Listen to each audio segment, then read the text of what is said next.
नमस्कार। गैर आवासीय नेपाली सङ्घ भाषा साहित्य संस्कृति तथा सम्पदा प्रवर्धन समितिको अनलाइन कार्यक्रम प्रवासी प्रवाहको 7औं श्रृङ्खलामा आज उपस्थित हुनुभएका हाम्रा सम्पूर्ण अतिथिज्यूहरू र हामीलाई इन्टरनेटको माध्यमबाट विश्वबाट हेरिरहनुहुने सम्पूर्णमा साहित्यिक अभिवादन।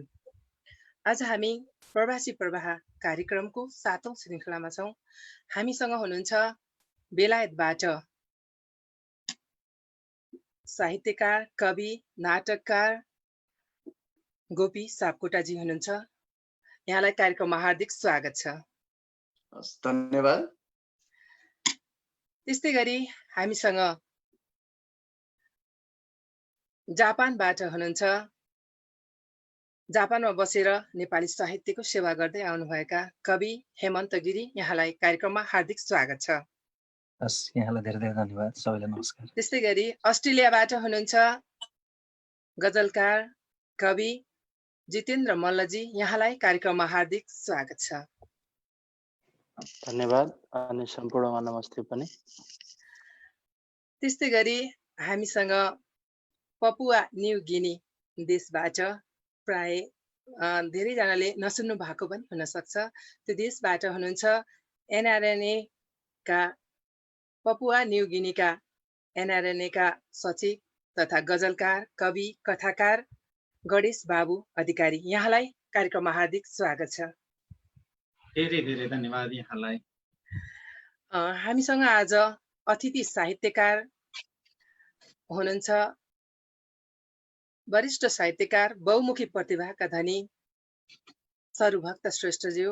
उहाँ चाहिँ प्राविधिक कारणले जोडिन सक्नु भएको छैन, कोसिस गरिरहनु भएको छ। आउनु भएपछि पक्कै पनि हामी उहाँलाई जोड्नेछौँ, अतिथिको स्वागत सत्कार अवश्य पनि गर्नेछौँ। अब हामी विभिन्न देशबाट मध्यरात जस्तै हुनुहुन्छ, यहाँ अस्ट्रेलियाबाट, जापानबाट, बेलायतबाट त ठिकै छ समय, धेरै देशहरूबाट सहभागी हुनुहुन्छ र समय पनि घट्किँदै गएको हुनाले मैले कार्यक्रम सुरु गरेँ। म सर्वप्रथम हाम्रो बेलायतबाट साहित्यकार, अग्रज साहित्यकार भन्न पनि मन लाग्छ, धेरै अगाडिदेखि झन्डै 3 दशकदेखि साहित्यको सेवा गरिरहनु भएको छ र 1 दशक भयो उहाँ बेलायतमा बसेर पनि साहित्यको निरन्तर सेवा गरिरहनु भएको छ। गोपी सापकोटाज्यू, यहाँले अहिले यो कोभिड-19 को जुन एउटा कहर छ, बेलायत त अझै धेरै प्रभावित पनि भएको थियो। एकपल्ट धेरै नेपालीहरू पनि त्यहाँ प्रभावित भएको हामीले धेरै समाचारहरू पनि सुनेका थियौँ। अहिलेको यो अवस्था कस्तो छ त्यहाँ? अहिले चाहिँ म यो एन्सर दिनुभन्दा पहिला सबैभन्दा पहिला म धन्यवाद भन्न चाहन्छु भगवतीजी, र यो कार्यक्रममा इन्भाइट गर्नुभएकोमा। त्यस्तै अहिले म सम्झन चाहन्छु हाम्रो हिक्मत थापा सरलाई पनि, अनि र हाम्रा सँगै सहभागी हुने सबै साथीहरूलाई, जितेन्द्रजी, हेमन्तजी, गणेश बाबुजी, यहाँहरूलाई पनि सँग भेट हुन पाएकोमा चाहिँ मलाई खुसी लाग्यो। त्यो कुरा म व्यक्त गर्न चाहन्छु। यो उसमा कोरोनाको कुरा गर्दाखेरि के भइरहेछ भनेदेखि, यो सुरुमा चाहिँ जतिखेर यो कुरा आयो, यो चीनमा आउँदाखेरि हामीलाई चाहिँ यो यहाँ त आउँदैन होला भन्ने भइरहेको थियो। मलाई मात्रै होइन, यहाँ सबैजनालाई त्यस्तै भइरहेको थियो। पछि आएर इटलीमा आयो, अनि त्यसपछि इटली पछि चाहिँ यहाँ प्रकोपको रूपमा आयो। अनि हामी लकडाउनमा पनि देशले भनौँ न लकडाउन पनि गर्यो। अहिलेको अवस्था चाहिँ 43,000 भन्दा धेरै मान्छेहरू मरिसकेको छन् र यसको पिक चाहिँ माथि गएर भनौँ न तल झरिसकेको छ। अनि जस अहिले जनजीवन सामान्य बनिसकेको छ, लगभग सामान्य हुँदैछ। भोलिदेखि एक प्रकार जुलाई 4 देखि चाहिँ अर्को हप्तादेखि चाहिँ यो 2 मिटरको डिस्टेन्स रुल पनि कम भएर 1 मिटरमा झर्दैछ।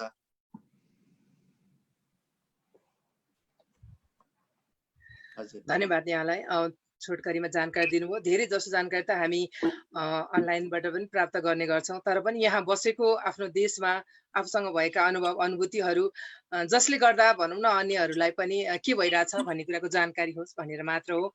यहाँले चाहिँ धेरै कुराहरू भनौँ न धेरै बाल कथा पनि लेख्नुभएको छ, कविता पनि लेख्नुहुन्छ, अनि यहाँ चाहिँ आख्यानकारै हुनुहुन्छ। धेरै राम्रा राम्रा यहाँका कविता कथा हामीले पढ्न पाइरहेका छौँ। अब नयाँ के लेख्दै हुनुहुन्छ? मैले चाहिँ मेरो मूल विधा चाहिँ त म कविता र नाटक अनि त्यसपछि फेरि केही बाल साहित्यमा पनि काम गरेँ। अनि अहिले चाहिँ अलिकति माहौल काइन्ड अफ कस्तो भयो भने उपन्यास चाहिँ अलि धेरै पपुलर हुने पनि देखियो र अनि त्यसपछि मसँग एउटा अलि ब्रोड खाले सब्जेक्ट छ। अनि त्यो ब्रोड सब्जेक्टलाई चाहिँ मेरो युजुअल जुन नाटक हो नाटकमा चाहिँ अलि अटाउन नसक्ने खाले सब्जेक्ट भयो त्यो चाहिँ। अनि त्यसैले म एउटा उपन्यास लेख्दैछु। अनि फर्स्ट ड्राफ्ट चाहिँ मैले सकिसकेँ। अनि त्यसलाई चाहिँ अहिले त्यो सेटल हुन दिइरहेको छु। अब सेकेन्ड त्यसलाई चाहिँ म एडिट गर्ने प्रक्रियामा छु। होपफुली अब यो खास लेखन एकदम समय लाग्ने कुरा हो। अनि त्यसपछि आफैलाई लेख्दै जाँदाखेरि घरि मन पर्दैन। अनि त्यसपछि त्यसलाई चाहिँ फेरि सचौँ जस्तो पनि लागिरहेको हुन्छ। त्यसैले अहिले चाहिँ म उपन्यासको चाहिँ लेख्दै हुनुहुन्छ। जस हामीले छिटै पढ्न पाउँछौँ। यहाँको चाहिँ कविता सङ्ग्रह, पूर्णविराम नाटक सङ्ग्रह, कमिलाको सपना बाल कथा सङ्ग्रह, खरानी नाटक सङ्ग्रह, गुलाबको एस्ट्रेमा मृत्यु कविता सङ्ग्रह, कालो आकृति नाटक सङ्ग्रह, थुप्रै सुसाइड नोट जस्ता थुप्रै कृतिहरू प्रकाशित छन्। प्रवासमा बसेर लेख्न कतिको सजिलो छ? यहाँ चाहिँ अलिक गाह्रो छ भन्छु म त होइन। नेपालमा हुँदाखेरि चाहिँ अलि धेरै समय हुन्थ्यो पनि। अनि त्यसपछि अलि मोटिभेट गर्ने फ्याक्टरहरू पनि धेरै हुन्थ्यो। तर यहाँ चाहिँ विदेशमा बस्दाखेरि चाहिँ त्यति धेरै समय हो त्यति नेपालमा जस्तो चाहिँ हुँदैन। अनि हामी एकदम विभिन्न तरिकाको कामहरूमा चाहिँ इन्भल्भ भइरहेको हुन्छौँ, व्यवहार घर व्यवहारदेखि लिएर। अनि त्यसले गर्दाखेरि जुन फ्री फ्लो जुन हुन्छ कन्सेप्ट आउने कुरामा पनि त्यति धेरै जति फ्रीली सोच्दाखेरि कन्सेप्ट आउने हो त्यति चाहिँ आउँदैन। तर कहिलेकाहीँ चाहिँ यहाँको एउटा फाइदा विदेशको फाइदा भनेको चाहिँ लेख्ने सन्दर्भमा चाहिँ के हो भनेदेखि हामीले चाहिँ युजुअल नेपालमा नदेखिरहेका कुराहरू, कतिपय कल्चरल कुराहरू, कतिपय चाहिँ अन्य सामाजिक कुराहरू पनि हामीले फरक देखिरहेको हुन्छौँ। त्यसैले सब्जेक्ट म्याटरको लागि चाहिँ कहिलेकाहीँ यहाँ बस्दाखेरि विदेश बस्दाखेरि नयाँ खाले सब्जेक्ट म्याटर पनि देखिरहेको हुन्छ। त्यो चाहिँ एक प्रकारले भयो। तर मेरो कन्टेक्स्टमा चाहिँ मैले चाहिँ जहिले पनि लेख्दाखेरि त्यो मेरो पहिलेदेखि नै बेसिसमा लेख्दाखेरि अस्तित्ववादी विसङ्गतिवादी त्यो ट्रेन्डमा मैले लेख्दै गएँ। अनि त्यो भएको कारणले गर्दाखेरि चाहिँ मैले यहाँको सब्जेक्ट म्याटर भन्दा म जतिखेर पनि लेख्न थाल्छु मेरो त्यो कन्सेप्ट गइहाल्छ के। अनि त्यो भएर मैले जति त्यो युजुअल भन्दा अलिक फरक यहाँको सब्जेक्ट म्याटर चाहिँ पिकअप गर्नुपर्ने हो त्यो त्यति मैले पिकअप गर्न सकेको छैन कि जस्तो लाग्छ मैले आफूलाई इभ्यालुएट गर्दाखेरि। तर टाइमको कारणले गर्दाखेरि चाहिँ अलि यहाँ चाहिँ टाइम अलिक कम नै हुने हो। टाइम त अब त्यहाँ प्रवासमा हुनुहुन्छ अनि त्यो काम पनि गर्नु पर्यो, समय मिलाउनु पर्यो। समय चोरेर लेख्ने नै हो। त्यो प्रवासको अनुभव मसँग पनि थोरै छ। धन्यवाद यहाँलाई। फेरि आउँछु म यहाँतर्फ। अब म हाम्रो जापानबाट हाम्रो हेमन्त गिरी हुनुहुन्छ। आफ्नो व्यापार व्यवसाय पनि चलाइरहनु भएको छ। नेपाली साहित्यमा पनि कलम चलाइरहनुहुन्छ, कविता लेख्नुहुन्छ, आफै सुन्दर वाचन पनि गरेर पोस्ट गरेर हामीले पनि पढ्न पाउँछौँ। हामीले पनि उहाँको पोस्टहरूमा पढ्न पनि पाउँछौँ र युट्युबमा पनि राम्रा कविताहरू वाचन गरेर राख्नुहुन्छ। जो साहित्यको सेवा गरिरहनु भएको छ। जापानले भनौँ न यो कोभिड-19 को अवस्थामा पनि कहिले पनि आफ्नो कामहरू रोकेन, कामहरू गरिराख्यो, कहिले पनि बिदा छैन भन्ने पनि सुनिन्थ्यो। त्यो कस्तो अवस्था आयो र अहिले कस्तो छ त्यहाँ? यहाँको अनुभव थोरै। हजुर, जापानले कोभिडको यो महामारीको बीच पनि आफ्नो दैनिक जीवनलाई चाहिँ यथावत नै राख्यो। बीचमा 1 महिना जस्तो इमर्जेन्सी त लागू गर्यो। तथापि यातायातका साधनहरू, अत्यावश्यक सेवाका क्षेत्रहरू खुला नै रहे। केही समय केही कार्यालयहरू बन्द रहे पनि र पछिल्लो समय चाहिँ 1 महिनाको लकडाउन नभनौँ इमर्जेन्सी पछि त्यो हटाएको छ र जनजीवन सामान्य रूपमै चलिरहेको छ। जापानमा तुलनात्मक रूपमा संक्रमितहरू जति हुन्छन् भन्ने डर आशंका थियो पहिले, त्यति चाहिँ नभएको पाइएको छ भनौँ। किनभने चीनपछि जापान प्रभावित भएको हो दोस्रोमा। त्यसको रेसियोलाई हेर्दा चाहिँ जापानमा अलि कम नै प्रभावित। त्यहाँको मान्छे चाहिँ धेरै सचेत भए, धेरै सावधानी अपनाए, त्यो भएको भएर पनि हो कि होइन? धन्यवाद यहाँलाई छोटो जानकारी त्यो पनि दिनु। हो एउटा। हजुर, म अब हाम्रो पपुवा न्युगिनी, मलाई त त्यो देशको नाम पनि कस्तो अनौठो लागिरहेको छ। गणेश बाबु अधिकारीजी हुनुहुन्छ, त्यहाँ चाहिँ कति वर्षदेखि हुनुहुन्छ यहाँ? हजुर भवानीजी, म भगवतीजी, म यहाँ लगभग 5 वर्ष हुन लाग्यो अहिले यहाँ बस्दै आएको। बिचबिचमा नेपाल पनि गइराखेको छु। 5 वर्षदेखि चाहिँ यही ठाउँमा बसिराखेको छु अहिले। त्यहाँ भनौँ न नेपालीहरूको सङ्ख्या कति छ? यो एउटा कस्तो छ भने नयाँ देश हो यो। सायद हामी नेपालीहरू धेरैले यो देशको नामै सुनेको अवस्था पनि छैन। यहाँ आइपुग्नु पनि एउटा कठिन नै छ, किनभने यहाँ कुनै एम्बेसी पनि छैन, नेपालीको कुनै त्यस्तो डाइरेक्ट टच हुने कुनै माध्यमहरू पनि छैन। साथीहरूको माध्यमबाट नै यहाँ आउने गरिन्छ।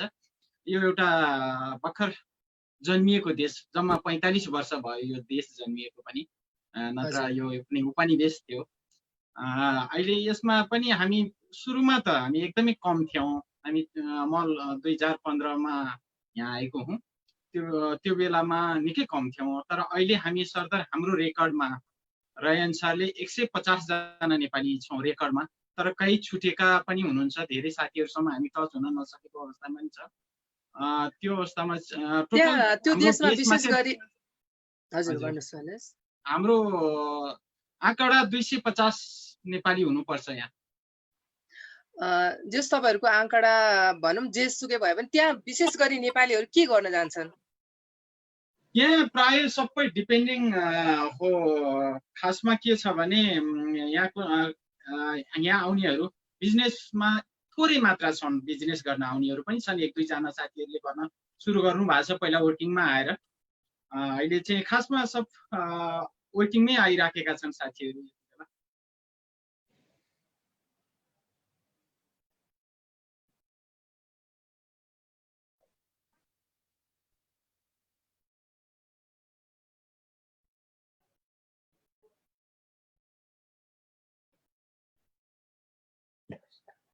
हजुर अगाडि बढ्नुहोस् न। हजुर, मैले चाहिँ खास यहाँको एउटा वस्तुस्थिति साथीहरूलाई जानकारी गराउन पनि चाहेँ। यही अवसरमा मैले थोरै यहाँ समय लिन चाहेँ। के छ भने यो देश एउटा अनौठो छ। मैले परिचय दिन चाहेँ यो देशको बारेमा, म बसेको देशको बारेमा, यहाँका कल्चरहरूको बारेमा साथीहरूलाई पनि जानकारी पनि हुन्छ। यो चाहिँ एउटा पेसिफिक आइल्यान्डको एउटा पार्ट हो। यसमा रहेको छ, वेस्टर्न साइडमा रहेको छ यो देश। यसमा जनसङ्ख्या नेपालीको हिसाबमा चाहिँ थोरै भौगोलिक रूपले पनि डबल जस्तै ठुलो छ यो देशको क्षेत्रफलको आधारमा। चाहिँ यहाँका जनसङ्ख्या 8.606 मिलियन यहाँको जनसङ्ख्या छ। यहाँको जनसङ्ख्याको हिसाबले चाहिँ त्यस्तो छ यसको। यो वर्ल्डकै दोस्रो आइल्यान्ड हो यो पपुवा न्युगिनी। यो अनौठो छ। यहाँका कल्चरहरू, यहाँ प्राय काला जातिका बसोबास गर्छन्। यहाँ अलिकति रिस्क ठाउँ छ। यो ठाउँ त्यति सुरक्षित ठाउँ चाहिँ होइन। हामी नेपालीहरू यहाँ छौँ, तर पनि यहाँ कोही साथीहरूलाई निकै कष्टकर पनि छ। यहाँ हाम्रो एक त के समस्या छ भन्नुहुन्छ भने एम्बेसी, अस्ट्रेलियन एम्बेसीको थ्रुबाट नै यहाँ हुन्छ कामहरू, तर यहाँ डाइरेक्ट पहुँच छैन। कोरोनाको कस्तो छ त्यहाँको अवस्था? कोरोनाबाट भनौँ न कति मान्छेहरू प्रभावित छन्? कस्तो छ त्यहाँको अवस्था अहिले? यहाँ खास त्यस्तो समस्या यहाँ आइपुगेको छैन। यहाँ जम्मा अहिले हाम्रो गभर्मेन्टको आँकडा अनुसार जम्मा 12 जनाको चाहिँ अहिले ऊ भएको छ, प्रुफ भएको छ, पोजिटिभ देखिया छ। अनि केही 30-35 जनालाई चाहिँ अहिले उसमा राखेका छ। तर पनि त्यस्तो साह्रै समस्या अहिले देखिएको छैन। यहाँ यस्तो छ, नर्मल चलिरहेको छ जीवन। यहाँको जीवन चक्र नर्मल छ। कोही फ्लाइटहरू डोमेस्टिक फ्लाइट चाहिँ चालु गरेको छ, इन्टरनेसनल फ्लाइट अरू चाहिँ बन्द गरेको छ। ठिकै छ, त्यस्तो समस्या छैन अहिलेसम्मलाई। धन्यवाद यहाँलाई। एकदम त्यहाँ नयाँ देशको बारेमा राम्रो जानकारी दिनुभयो। हामीलाई अब त्यो देशको बारेमा पनि थाहा थिएन। तपाईँ त्यहाँ बसेर साहित्य पनि सृजना गरिरहनु भएको छ। एनआरएनमा पनि आबद्ध हुनुहुन्छ, एनआरएनको सचिव पनि हुनुहुन्छ। एनआरएनले पपुवा गिनी र नेपाललाई जोड्ने काम पनि गरिरहनु भएको छ संस्थागत रूपमा। धन्यवाद यहाँलाई। म फेरि आउँछु यहाँसँग। अब हाम्रो जितेन्द्र मल्लतर्फ जान्छु म। जितेन्द्रजी, आधा रात भएको छ, यस्तो मध्यरातमा पनि उठेर बसिरहनु भएको छ। एकदमै गजलकार हुनुहुन्छ, कवि हुनुहुन्छ, नेपाली साहित्यमा मुसराय गजलको संयोजन गरिरहनु भएको छ। अहिले त्यो देशको अवस्था भनौँ न, अस्ट्रेलियाको छोटकरीमा एकदम हजुरको अनुभूति कस्तो रह्यो? कतिको डर लाग्यो? कस्तो भयो त्यहाँ? यो कोरोनाको कहर कस्तो रह्यो? जीवन सामान्य बन्यो होला अहिले त सायद, होइन? धन्यवाद भगवतीजी। सम्पूर्णमा नमस्ते। फेरि पनि हिक्मत सरलाई सम्झिन चाहे। र तपाईँको कोरोनाको बारेमा कुरा गर्दाखेरि अस्ट्रेलियामा त्यति धेरै जीवन अस्तव्यस्त हुन पाएन यता। जस अब केही समय चाहिँ स्टेज वाइज, जस्तो डिफ्रेन्ट स्टेजहरूको लकडाउनहरू चाहिँ गरियो यहाँ। तर अब तपाईँको अब अति आवश्यक जस्तो इमर्जेन्सी सर्भिसेसहरू तिनीहरू चाहिँ खुला नै रहे। तपाईँको सानातिना ग्रोसरी पसलहरूदेखि लिएर सुपर मार्केटहरू तिनीहरू खुलै थिए, सधैँभरि खुलै रहे। अब हस्पिटलहरू तिनीहरू चाहिँ काम त्यो तिनीहरू पनि खुलै रहने नै भए। र अहिले चाहिँ आएर तपाईँको यहाँ चाहिँ राम्रो कन्ट्रोल भएको छ, किनकि अब धेरै फ्लाइटहरू हुन्थे। अब बढी जसो इन्टरनेसनल फ्लाइटहरूबाट आउने मान्छेहरूबाट नै बढी सर्ने भएकाले त्यो फ्लाइटहरू आउन्जेलसम्म चाहिँ अलिकति बेसी प्रकोप थियो भनौँ न यता। तर मलाई चाहिँ मेरो व्यक्तिगत रूपमा भन्ने भने चाहिँ मलाई चाहिँ खासै डर लागेन, किनकि मैले काम गर्ने हस्पिटलमै भएको भएर र मैले त्यहाँ पनि देखिरहेको भए त्यहाँको केसहरू चाहिँ यदि तपाईँ आफू सुरक्षित तरिकाले आफ्नो सेफ्टी प्रिकसनहरू अपनाउनुहुन्छ भने कोरोनाले खासै त्यस्तो असर गर्दैन भन्ने त्यो मान्यता थियो। र भएर तपाईँ ढुक्क हुनुहुन्थ्यो?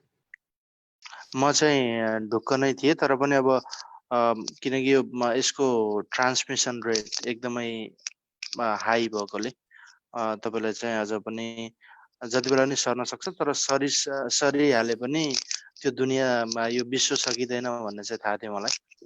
त्यो भएर हामीहरूले चाहिँ त्यसमा चाहिँ त्यसरी त्यही मान्यतालाई लिएर अगाडि बढौँ हामी भन्छु। म चाहिँ डराएर केही पनि हुँदैन, तर आफू चाहिँ सेफ चाहिँ रहनुपर्छ।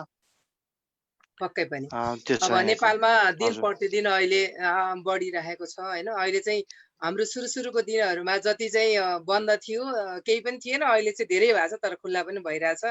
अब त्यस्तै मान्यता तपाईँहरूले यस्तै भनिदिँदाखेरि हामीलाई पनि अलिकति इन्करेज हुन्छ, यो चाहिँ सेफ्टी भएर केही हुँदैन भने त्यस्तो खालको अलिकति सामान्य बन्नुपर्छ जस्तो चाहिँ हामीलाई पनि लाग्न थालेको छ। धन्यवाद यहाँलाई आफ्नो एउटा अनुभव सुनाइदिनु भयो। अब म गोपी सरतर्फ लाग्छु। सर, हामीलाई आज कुन चाहिँ कविता सुनाउनुहुन्छ? म चाहिँ एउटा छोटो कविता छ। यो मेरो धेरै पहिला लेखेको कविता हो। अघि भगवतीजीले चाहिँ 2052-53 को कुरा गर्नुभएको थियो।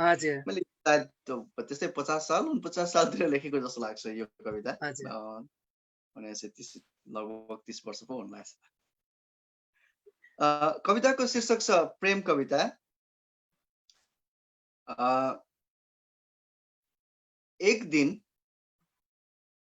दिन मेरी प्रेयसीको नातिले मेरा कवितामा पीएचडी गर्नेछ। एक दिन मेरी प्रेयसीको नातिले मेरा कवितामा पीएचडी गर्नेछ। व्यस्त हुनेछ ऊ मेरा प्रेम कविताको अनुसन्धानमा। खोजी गर्नेछ म मेरी प्रेयसीबाट बिछोडिएको कुरा उसले। झुक्किएर त्यति बेला कतै बाँची भने मेरी प्रेयसी। थाहा पाउने छे नाति रात दिन के पढिरहेछ। नाति अझै भन्ने छ हजुरआमा तपाईलाई के थाहा म गोपीको प्रेयसी को थियो अनुसन्धान गर्दैछु। त्यसपछि सेतै फुलेकी मेरी प्रेयसी आफ्नो कोठाभित्र पस्ने छे अनि कुन्नी केही कागज निकालेर बत्ती निभाउने छे। धन्यवाद। साह्रै राम्रो कविता। एउटा चाहिँ कल्पना पनि छ, त्यसमा धेरै कुराहरू छ। धन्यवाद। त्यति अगाडि लेखेको पनि सशक्त छ यहाँको कविता। धन्यवाद यहाँलाई। हाम्रो हेमन्तजी कविता भन्न एकदमै आतुर भएर बस्नु भएको जस्तै लागिरहेको छ। हेमन्तजी कुन कविता सुनाउनुहुन्छ? गजल सुनाउनुहुन्छ के सुनाउनुहुन्छ हामीलाई? एउटा कविता सुनाउँछु। सुरुमा अगाडि बढ्नुहोस्। स्केच शीर्षकमा कविता सुनाउँछु। हजुर हस्। शीर्षक स्केच। आत्म अपराध अनुसन्धान महाशाखाको कठघरामा उभिएर सत्यको इजलास सामु म केही स्केचहरू बनाइरहे।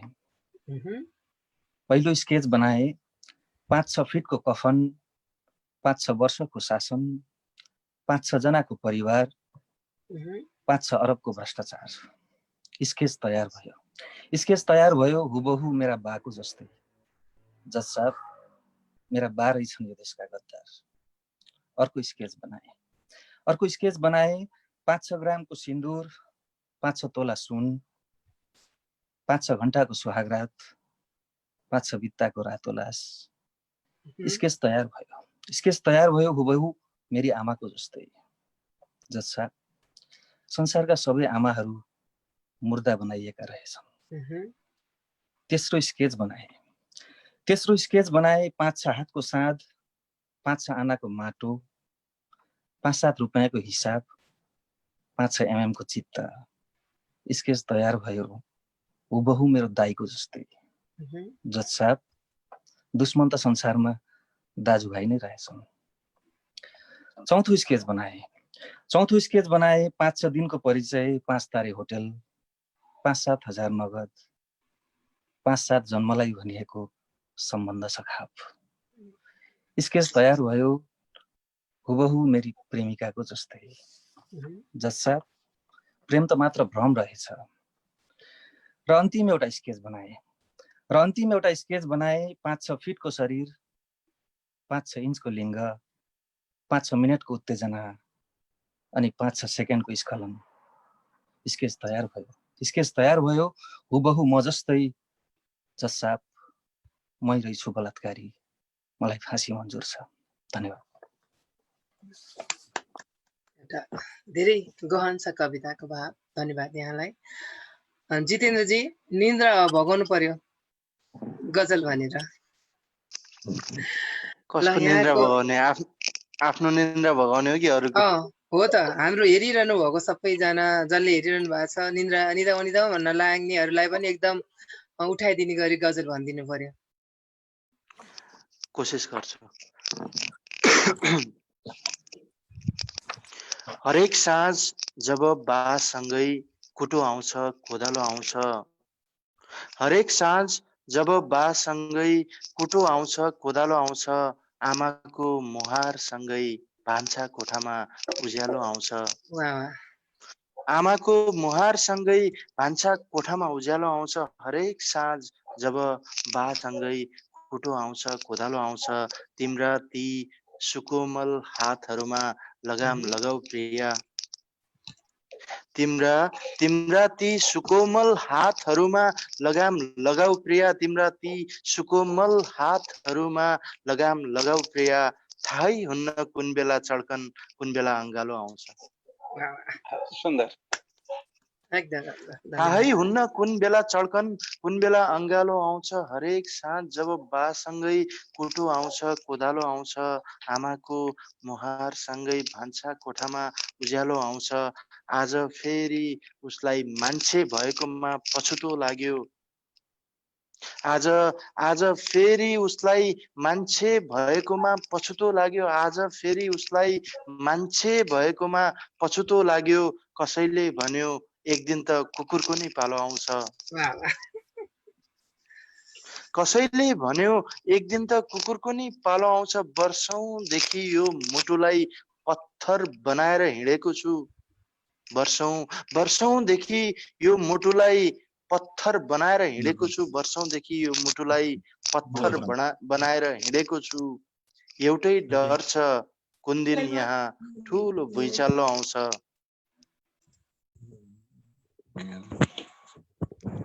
हाम्रो सर्वभक्त दाइ आउनु भएको जस्तो छ। दाइ नमस्कार, मिलाउँदै हुनुहुन्छ? नमस्कार दाइ नमस्कार, यहाँलाई प्रवासी प्रवाह कार्यक्रममा हार्दिक स्वागत छ।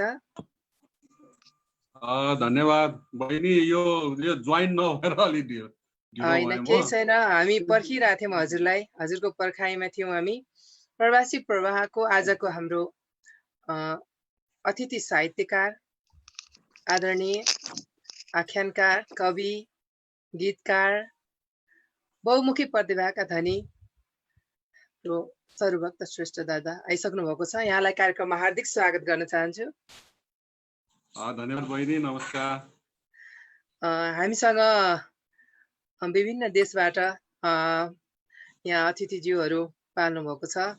हजुरलाई हामी धेरै बेलादेखिबाट पर्खिरहेका थियौँ। फाइनली हामीले हजुरलाई यहाँ उपस्थित पाएर अत्यन्त खुसी भएका छौँ हामी।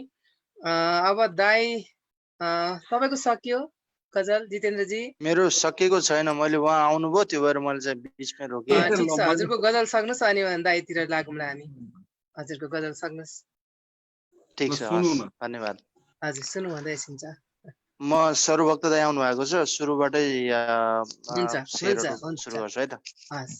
हरेक साँझ जब बासँगै कुटो आउँछ, कोदालो आउँछ। हरेक साँझ जब बासँगै कुटो आउँछ, कोदालो आउँछ। आमाको मुहारसँगै भान्सा कोठामा उज्यालो आउँछ। तिम्रा ती सुकोमल हातहरूमा लगाम लगाऊ प्रिया।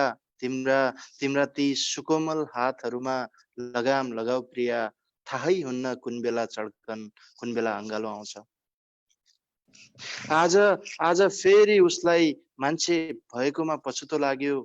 आज फेरि उसलाई मान्छे भएकोमा पछुतो लाग्यो।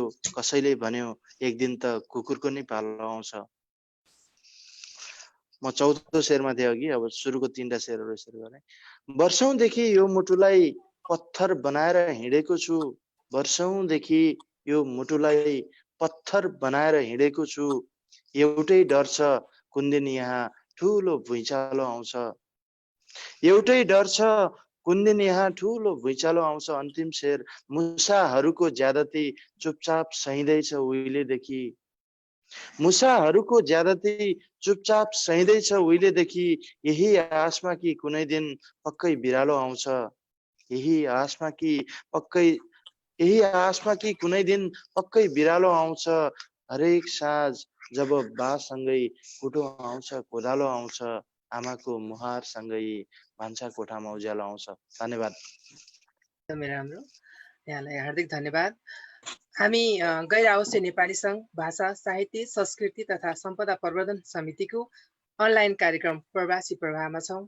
आज हामीसँग अतिथि साहित्यकार आदरणीय सर्वभक्त दाजु उपस्थित भइसक्नु भएको छ। हामीले उहाँलाई स्वागत पनि गरिसकेका छौँ। उहाँ नेपाली सङ्गीत तथा नाट्य प्रज्ञा प्रतिष्ठानका पूर्व कुलपति पनि हुनुहुन्छ। बहुमुखी प्रतिभाका धनी हुनुहुन्छ। उहाँको बारेमा भनौँ न, भनिरहँदाखेरि यो कार्यक्रमभरि पनि भनिसकिँदैन, त्यही भएर मैले छोटकरीमा मात्र भने। अब म धेरै ढिला नगरिकन हाम्रो आदरणीय दाजुलाई एउटा प्रश्न त नभनौँ, अब एउटा अनुरोध के गर्छु भने, हामीले अहिले नेपालीहरू जहाँ जुन देशमा नेपाली पुगेको छ त्यो देशमा चाहिँ नेपाली भाषा संस्कृति पुगेको छ। नेपालीहरूले विदेशमा बसेर पनि नेपाली भाषा संस्कृतिको चाहिँ सेवा गरिरहेका छन्। डायस्पोरामा बसेर पनि नेपाली साहित्य लेखिरहेका छन्। नेपाली साहित्य नेपालमा बसेर लेख्नुभन्दा प्रवासमा बसेर लेख्न पनि कति असहज परिस्थितिहरू पनि हुन्छ। त्यसको बावजुद पनि नेपाली साहित्यको एउटा सेवा गरिरहेका छन् प्रवासमा बसेका। आज हामीसँग सबैजना 4 जना अतिथिहरू प्रवासमा बसेर साहित्य लेखिरहनु भएका साहित्यकारहरू पनि हामीसँग हुनुहुन्छ। प्रवासमा बसेर प्रवासको लेखन बारे यहाँको आफ्नो एउटा राय सुझाव अथवा भनौँ न यहाँको अनुभूति कस्तो छ थोरै बताइदिनुहोस् न। धन्यवाद बहिनी। सबभन्दा पहिले त यो यति महत्त्वपूर्ण कार्यक्रममा यहाँहरूले मलाई सम्झनु हो, त्यसको लागि म बहिनी लगायत सम्पूर्ण मित्रहरूलाई हार्दिक आभार व्यक्त गर्न चाहन्छु। र प्रवासमा बसेर नेपाली साहित्य वाङ्मयको सेवामा साधनारत सम्पूर्ण दाजुभाइ दिदीबहिनीहरूलाई म आफ्नो तर्फबाट हार्दिक शुभकामना ज्ञापन गर्न चाहन्छु। र बहिनीको जुन प्रश्न छ अत्यन्त महत्त्वपूर्ण प्रश्न, र मलाई के लाग्छ भने प्रवासमा बसेर यो अन्तर्राष्ट्रिय नेपाली साहित्य समाजसँग सम्बद्ध अधिकांश सबै मित्रहरूले र योसँग सम्बद्ध हुन नसक्नु भएका पनि कयौँ नेपाली साहित्यकारहरू प्रवासमा छन्। सबैले प्रवासमा बसेर आफ्नो कामहरू गर्दा गर्दै पनि जुन प्रकारले नेपाली साहित्य वाङ्मयमा समय दिएर साधना गरिरहेका छन् त्यसलाई म अत्यन्त महत्त्वपूर्ण दृष्टिकोणले हेर्ने गर्दछु र उहाँहरू सबैलाई जहिले पनि हार्दिक शुभकामना व्यक्त गर्न चाहन्छु। किनभने देशभित्र बसेर साहित्यको सेवा गर्नु अथवा साहित्य रचना गर्नु र प्रवासमा बसेर प्रवासको अत्यन्त व्यस्त जिन्दगीमा आफ्नो जिजीविसाहरूको समय कटाएर व्यस्तताहरूको बिचमा पनि देशलाई सम्झेर समाजलाई सम्झेर आफ्नो भाषा र साहित्यलाई सम्झेर जुन प्रश्न बस्ने आफ्नो भाषा साहित्यको सेवा गरिरहेका छन्, आफ्नो संस्कृतिको सेवा गरिरहेका छन्, त्यो अझै मूल्यवान कुरा हो जस्तो मलाई लाग्दछ। त्यसैले मैले बहिनीलाई पनि मलाई लाग्छ बहिनी इजरायलमा हुँदाखेरि त्यहाँ अन्तर्राष्ट्रिय नेपाली साहित्य समाज तपाईँको अध्यक्षतामा कार्यक्रम हुँदाखेरि पनि भनेको थिएँ। त्यो कुरा म के दोहोऱ्याउन चाहन्छु भने नेपाली साहित्यले मूल रूपले पहिला नेपाली साहित्य भन्दाखेरि नेपालभित्रै बसोबास गर्ने नेपाली नागरिकहरूले लेख्ने साहित्य भनेर बुझिन्थ्यो भने पछि त्यसको विस्तार कसरी भयो भने भारतमा बसेर भारतको प्रवासमा बसेर नेपाली साहित्य रचना गर्नेहरू दार्जिलिङ सिक्किम आदि क्षेत्रहरूमा बसेर नेपाली साहित्य रचना गर्ने त्यो खालको एउटा क्षेत्र विस्तार भयो। नेपाली साहित्य एउटा अनि नेपाल बाहिरको नेपाली साहित्य भन्दा हाम्रो भारतमा बसेर साहित्य सेवा गर्नेलाई बुझ्थ्यौँ भने अहिले संसारभरि नै नेपालीहरू छरिएका छन् आफ्नो आजीविकाको कारणले गर्दा र आफ्नो प्रतिभाको कारणले गर्दाखेरि संसारभरि कर्मशील भएर रहेका छन्। त्यसैले यो नेपाल भारत भन्दा बाहिर पनि अर्को जुन एउटा ठुलो डायस्पोरा छ, त्यसैले त्यो डायस्पोराको साहित्यको इतिहास नलेखिकन नेपाली साहित्यको इतिहास पूर्ण हुँदैन भनेर मैले मान्यता राखेको छु। र अहिले डायस्पोरामा बसेर जुन अब हजारौँ नेपालीहरू नेपाली दाजुभाइ दिदीबहिनीहरूले जुन प्रकारले साहित्यको सेवा गरिरहनु भएको छ त्यो अमूल्य छ हाम्रो लागि भन्ने म ठान्छु। हार्दिक धन्यवाद दादा। धेरै कुराहरू आए यसमा। हाम्रो प्रवासमा बसेर बस्नेहरूले पनि धेरै एउटा गौरवान्वित हुनुभयो होला। जस डायस्पोराको साहित्य नभई साहित्य पुरा हुँदैन भन्ने जुन एउटा गहन कुरा राख्नुभयो हाम्रो अग्रज साहित्यकारले, उहाँ पक्कै पनि एउटा आजीवन साहित्यमै समर्पित हुनुहुन्छ। शालीन सरल एउटा साहित्यप्रति नै आफ्नो जीवन समर्पित गर्दै हुनुहुन्छ। उहाँले पक्कै पनि हामीलाई जहिले पनि एउटा मार्गदर्शन पनि दिइराख्नु भएको छ। हार्दिक आभार व्यक्त गर्न चाहन्छु।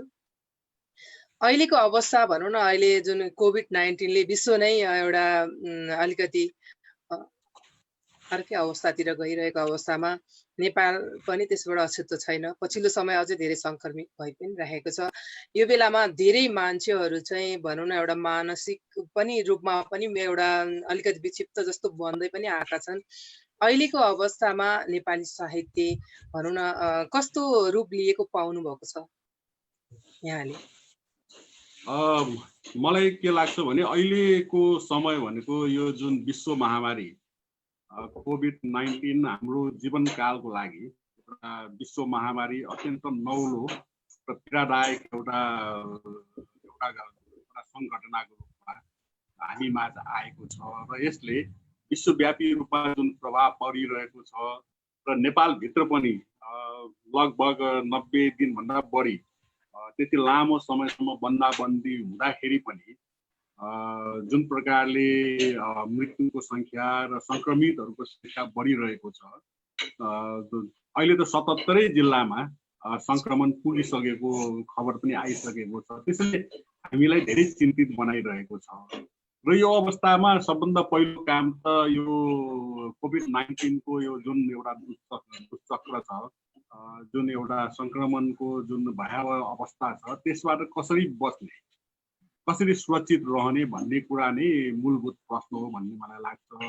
तर हामी साहित्यकारहरू, विभिन्न क्षेत्रमा बसिरहेका साहित्यकारहरू, हामी यो लकडाउनको समयमा पनि, बन्दाबन्दीको समयमा पनि यही कोभिडको बारेमा चिन्तनशील भइरहेको म धेरै साहित्यकारहरूलाई पाउँछु भने विभिन्न किसिमका लेख रचनाहरू रचना गरिरहेको पनि मैले देखिरहेको छु।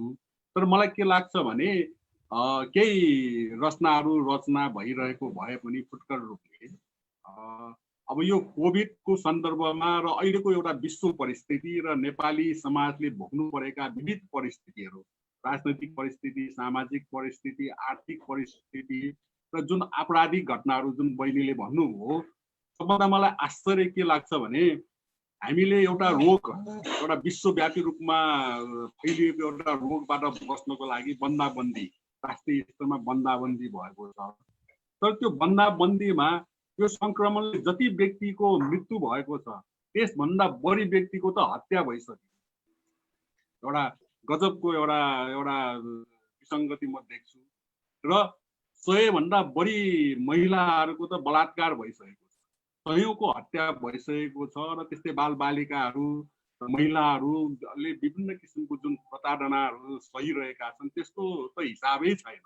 र तपाईँले जुन भन्नुभयो एउटा मनोवैज्ञानिक समस्या, जुन एउटा आम व्यक्तिहरूले बन्दाबन्दीको अवस्थामा बस्नु पर्दा, आफ्नो जागिरबाट वञ्चित भएर बस्नु पर्दा, घर व्यवहार चलाउन समस्या भइरहेको अवस्था भोग्नु पर्दाखेरि जुन एउटा समस्या, एउटा कहिले नसोचेको समस्या भोगिरहेका छन्, त्यो समस्याले गर्दा जुन मनोवैज्ञानिक एउटा त्रास उत्पन्न भएको छ, त्यो त अध्ययनको विषय हो। अहिले यो समस्या बढिरहेको छ र यसलाई कसरी निवारण गर्ने भन्ने कुरा एकातिर एउटा विज्ञानको विषय हो भने यी सम्पूर्ण चिजहरू, अनि जुन हामीले एउटा रोगबाट बच्नको लागि अरू कति किसिमका हिंसा, हत्या या विसङ्गतिहरू सृजना भएका छन्, ती सम्पूर्ण चिजको त्यो इतिहासको रचना साहित्यमा हुनुको लागि त केही समय लाग्ला। र मलाई लाग्छ साहित्यकारहरू त्यो दिशातर्फ चिन्तनशील छन्। हार्दिक धन्यवाद। धेरै कुराहरू आए, किनभने अहिलेको यो विक्षिप्त भएर कोभिडले भन्दा पनि मान्छेहरू खान नपाएर पनि कतिको मृत्यु भएको खबरहरू पनि आइरहेको छ। यो अवस्थामा मान्छेले कसरी म्यानेज गर्ने भन्ने पनि एउटा समस्याको विषय रहिरहेको छ। यहाँले एकदम सान्दर्भिक कुराहरू उठाइदिनु भयो। फेरि आउँछु म हजुरतर्फ। अहिले यहाँ चाहिँ प्रवासबाट डायस्पोरामा बसेर लेखिरहनु भएका साहित्यकारहरूले आज हाम्रो आदरणीय सर्वभक्त दाई उपस्थित भएको बेलामा सिर्जना सुनाउन एकदमै आतुर हुनुहुन्छ। उहाँहरूतर्फ लाग्छु म। हाम्रो पपुवा न्युगिनीबाट हुनुहुन्छ गणेश बाबु अधिकारी। उहाँ चाहिँ एनआरएनए को त्यो पपुवा न्युगिनी एनआरएनए को चाहिँ सचिव पनि हुनुहुन्छ र नेपाली साहित्यमा कवि, कथाकार र गजलकार हुनुहुन्छ। के सुनाउनुहुन्छ आज हामीलाई गणेशजी? हजुर भगवतीजी, आज म पनि गजलै सुनाउँछु होला। एउटा गजल, आदरणीय एउटा सिङ्गो इतिहास हाम्रो अगाडि हुनुहुन्छ सर्वभक्त दाई। म उहाँको समीपमा मेरा केही गजलका शेरहरू प्रस्तुत गर्न चाहन्छु। हजुर, अगाडि बढ्नुहोस्। सिङ्गो गजल सुरु गर्न भन्दा पहिला मैले एउटा मेरी आमालाई समर्पित एउटा गजल, एउटा शेर वाचन गरेर म गजलको सुरुवात गर्छु। शेर यसरी सुरु हुन्छ। चिप्लिएर ठोकिएको घुँडा फु फु गर्दा निको भयो, चिप्लिएर ठोकिएको घुँडा फु फु गर्दा निको भयो, चिप्लिएर ठोकिएको घुँडा फु फु गर्दा निको भयो। बल्ल बुझे मेरी आमाको सासमा अमृत रहेछ, बल्ल बुझे मेरी आमाको सासमा अमृत रहेछ, बल्ल बुझे मेरी आमाको सासमा अमृत रहेछ। म अब गजलपट्टि नै जान्छु। मजबुर हुनुपर्छ उसको गर्दनमा छुरा हुनुपर्छ, मजबुर हुनुपर्छ उसको गर्दनमा छुरा हुनुपर्छ, देखेर पनि नदेखे जस्तो गरेर गई पीडा हुनुपर्छ, मजबुर हुनुपर्छ उसको गर्दनमा छुरा हुनुपर्छ, देखेर पनि नदेखे जस्तो गरेर गई पीडा हुनुपर्छ। दुनियाँले उसलाई बिर्सिए, उसले दुनियाँ बिर्सियो, दुनियाँले उसलाई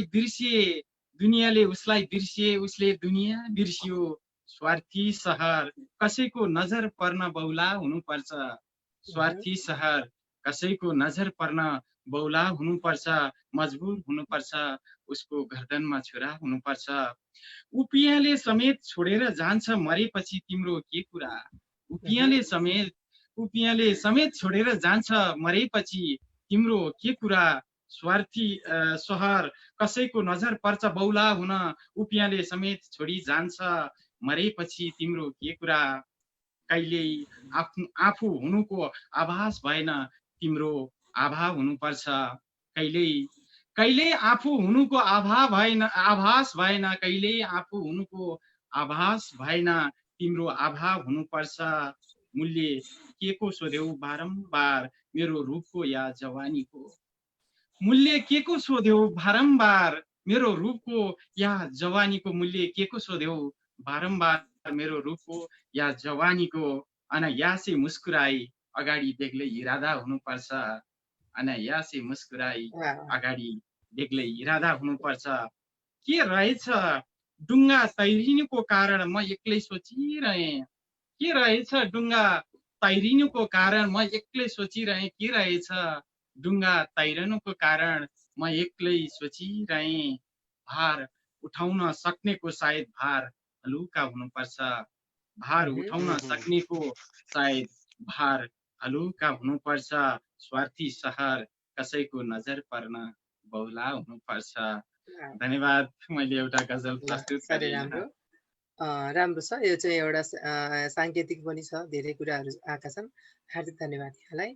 म हाम्रो गोपी सरतर्फ लाग्छु, बेलायतबाट हुनुहुन्छ, साहित्यकार, नाटककार।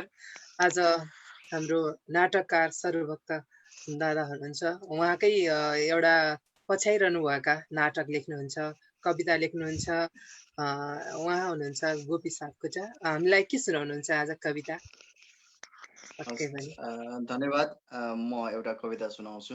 खुसी लागेको छ सर्वभक्त दाइसँग सँगै कार्यक्रममा हुन पाउँदाखेरि। हामी सर्वभक्त दाइसँग धेरै पहिलादेखि, उहाँको त म धेरै पहिलादेखि पढ्ने कुरा त भइहाल्यो, उहाँसँग बेला बेलामा नेपालमा हुँदाखेरि सम्पर्क गर्ने देखि फोनमा कुरा गर्नेदेखि लिएर भेटघाट गर्ने। धेरै पहिला हामीले एउटा दक्षिण एसियाली सडक नाटक महोत्सव भएको थियो, अनि सर्वभक्त दाईको एउटा नाटक, सर्वभक्त दाईले चाहिँ त्यहाँ नाटक प्रस्तुत गर्नुभएको थियो। मैले पनि हाम्रो गैंडाकोटको सडक नाट्य समूहबाट पनि त्यहाँ एउटा नाटक प्रस्तुत गरेका थियौँ। त्यसपछि एकाडेमीमा भएको नाटकहरूमा पनि सर्वभक्त दाईले नाटक गर्नुहुन्थ्यो, हामी पनि नाटक गर्थ्यौँ। त्यो बेलामा दाईसँग धेरै सम्पर्क भएको थियो। म कविता जुन सुनाउँदै गइरहेको छु त्यो चाहिँ मैन र म भन्ने शीर्षकको कविता हो। सायद यो पहिला सर्वभक्त दाईलाई त मैले सुनाए जस्तो लाग्छ, अरू कुनै पहिलेको कार्यक्रममा, धेरै पहिलाको पुरानो कविता, तर मलाई यो चाहिँ मनपर्ने भएको हुनाले अहिले फेरि सुनाउन लागे। कविताको शीर्षक मैन र म। यसमा चाहिँ एउटा कोठा छ जहाँ मैनबत्ती बलिरहेको छ, जहाँ चाहिँ लेखकले अथवा कविले मैनबत्तीलाई हेरिरहेको छ। शीर्षक मैन र म। चारैतिर अन्धकार छ, चारैतिर अन्धकार छ, बीचमा म छु, मैनबत्ती छ।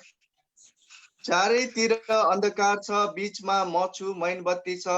हामी विद्रोह गरिरहेछौँ उसँग, मैनबत्ती जलिरहेछ मेरा लागि, म बलिरहेछु उसको लागि।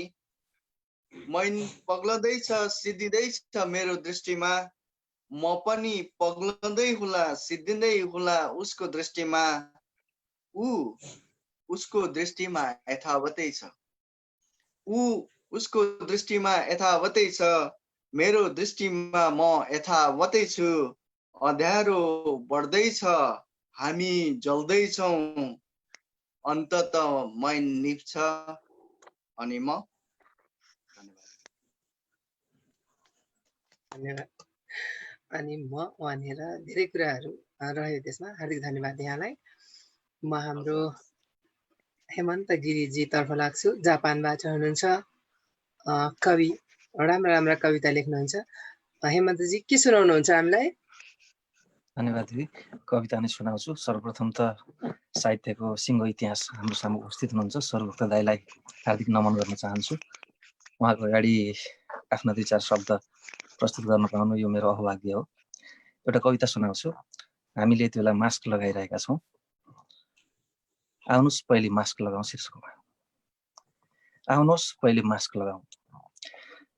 यी नाकहरूबाट हामीले वासना सुँघ्यौँ, जलन सुँघ्यौँ, ईर्ष्या सुँघ्यौँ, छिमेकीको भान्सा सुँघ्यौँ, आफन्तको खुसी सुँघ्यौँ, साथीभाइको पसिना सुँघ्यौँ। यी मुखहरूबाट हामीले बाचा खायौँ, किरिया खायौँ, अर्काको रोजी खायौँ, रोटी खायौँ, बेटी खायौँ। यी नाकहरूबाट हामीले पैसाले गनाएका काखी सुँघ्यौँ, पावरले मातिएका पैताला सुँघ्यौँ, मालिकहरूका मलद्वार सुँघ्यौँ, अबलाहरूका अस्तित्व सुँघ्यौँ। यी मुखहरूबाट हामीले टोल खायौँ, नगर खायौँ, समाज खायौँ, देश खायौँ, मूल्य खायौँ, मान्यता खायौँ। चट्ट जुङ्गा मिलाएर हामी भर्खर त ढलक ढलक हिँड्न थालेका थियौँ। एउटा सानो किरो आयो र भनिदियो, ओइ त नाङ्गै छस् त। एउटा सानो किरो आयो र भनिदियो, ओइ त नाङ्गै छस् त। अरू त सबै सधैँ छर्लङ्गै थियो। हामी केवल नाक मुख देखाउन नसक्ने भएछौँ यसपालि। आउनुहोस् मास्क लगाउँ पहिले, गुप्ताङ्ग ढाक्दै गरौँला बादमा। धन्यवाद। धन्यवाद। एकदम समसामयिक छ, राम्रो छ। धन्यवाद यहाँलाई। अब जितेन्द्रजीको अर्को गजल सुन्छौँ हामी। धन्यवाद। सर्वभक्त दाइप्रति फेरि पनि नमन। म मेरो अर्को गजल सुरु गर्छु। भ्रम नपरोस् यो झुपडी सधैँ झकिझकाउ हुन्छ। भ्रम नपरोस् यो झुपडी सधैँ झकिझकाउ हुन्छ। हरेक साँझ यहाँ हारहरूको उत्सव मनाउ हुन्छ। हरेक साँझ यहाँ हारहरूको उत्सव मनाउ हुन्छ। भ्रम नपरोस् यो झुपडी सधैँ झकिझकाउ हुन्छ। कोही भाउ खोज्छ भने चित्त नदुखाउन यार। कोही भाउ खोज्छ भने चित्त नदुखाउन यार। अरे कोही भाउ खोज्छ भने चित्त नदुखाउन यार। सम्झ भाउ उसकै हुन्छ बजारमा जो बिकाउ हुन्छ। सम्झ भाउ उसकै हुन्छ बजारमा जो बिकाउ हुन्छ। यही लोभले किसान खेत छाडेर जंगल पसेको हो। यही लोभले किसान खेत छाडेर जंगल पसेको हो। यही लोभले किसान खेत छाडेर जंगल पसेको हो। सुन्यो त्यतैबाट उसको भकारी भरिभराउ हुन्छ। सुन्यो त्यतैबाट उसको भकारी भरिभराउ हुन्छ। भ्रम नपरोस् यो झुपडी सधैँ झकिझकाउ हुन्छ। मेरो त्यो बाँझो बारीमा सुन फलाउनु छ सरकार। मेरो त्यो बाँझो बारीमा सुन फलाउनु छ सरकार। मेरो त्यो बाँझो बारीमा सुन फलाउनु छ सरकार। रगत या पसिना भनिदे कसरी उब्जाउ हुन्छ। रगत या पसिना भनिदे कसरी उब्जाउ हुन्छ। मेरो त्यो बाँझो बारीमा सुन फलाउनु छ सरकार। देशले काँचुली फेर्नेछ विश्वास कसरी गरौं। देशले काँचुली फेर्नेछ विश्वास कसरी गरौं। विश्वास कसरी गरौं। देशले काँचुली फेर्नेछ अरूको त के कुरा भो सरकार नै काम चलाउ हुन्छ। अरूको त के कुरा सरकार नै काम चलाउ हुन्छ। भ्रम नपरोस् यो झुपडी सधैँ झकिझकाउ हुन्छ। हरेक साँझ हारहरूको यहाँ उत्सव मनाउ हुन्छ। धन्यवाद।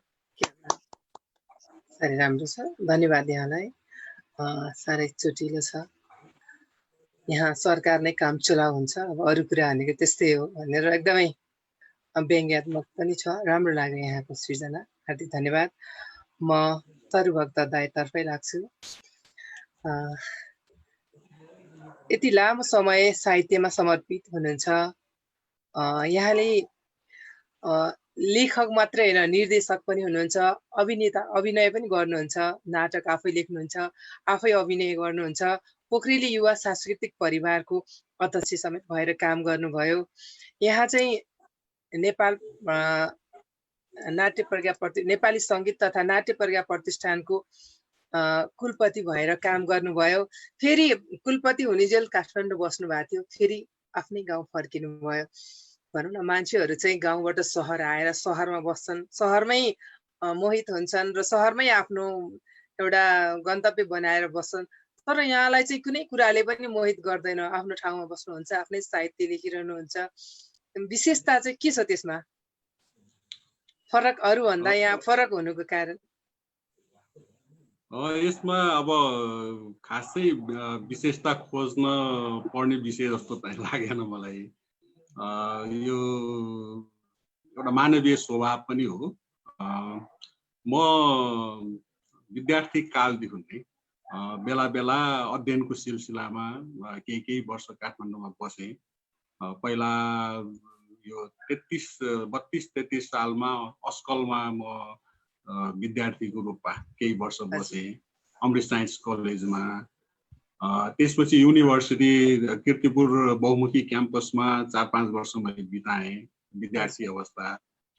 त्यसपछि तत्कालीन नेपाल राजकीय प्रज्ञा प्रतिष्ठानमा सदस्य भएर, प्राज्ञ परिषदको सदस्य भएर 1-2 वर्ष बिताएँ र पछिल्लो समय बहिनीले भन्नुभयो जस्तै 71 देखि 74 सम्म 2071 देखि 74 सम्म नेपाल सङ्गीत तथा नाट्य प्रज्ञा प्रतिष्ठानको कुलपतिको हैसियतले 4 वर्ष काठमाडौँमा बसेँ र यो विभिन्न विद्यार्थी अवस्थादेखि एउटा साहित्यिक क्रियाकलाप गर्दा नेपालका यो प्रज्ञा प्रतिष्ठानहरूमा काम गर्दाखेरि म काठमाडौँमा बसेँ।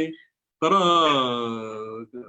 काठमाडौँमै जसरी देशभरिबाट काठमाडौँमा एउटा अवसरको खोजी गरेर या आफ्नो आजीविकाको खोजी गरेर काठमाडौँ जानेहरू, राजधानी पस्नेहरू राजधानीमै हराउँछन्।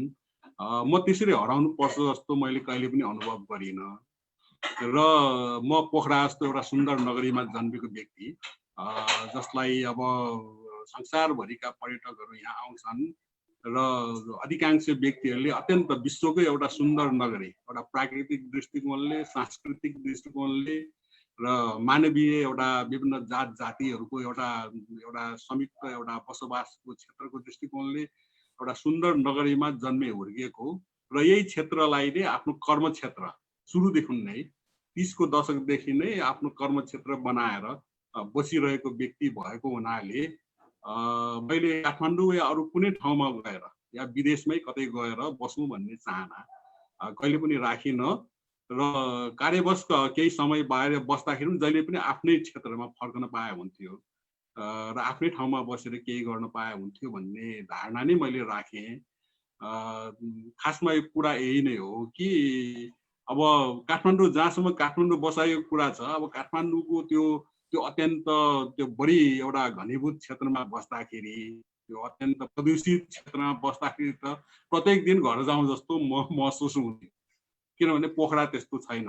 अहिले पोखरा पनि सहरीकरणले केही पहिलाको प्रकृति एउटा प्राकृतिक जुन एउटा दृश्यहरू थिए, सौन्दर्यहरू थिए, त्यसमा केही हराउन थालेका लक्षणहरू त यहाँ पनि देखिएका छन्। तैपनि अहिले पनि तुलनात्मक रूपले पोखरा धेरै सुन्दर छ र सुन्दर भएको कारणले मात्र होइन, यो आफ्नो जन्मभूमि र कर्मभूमि भएको कारणले र प्रत्येक लेखकले आफ्नो जन्मभूमि र कर्मभूमि आफ्नै ठाउँलाई बनाउनु पर्छ भन्ने एउटा मान्यता राख्नुहुन्छ सधैँ रहेको कारणले पनि मैले आफ्नो क्षेत्रलाई नै रोजेर बसेको छु।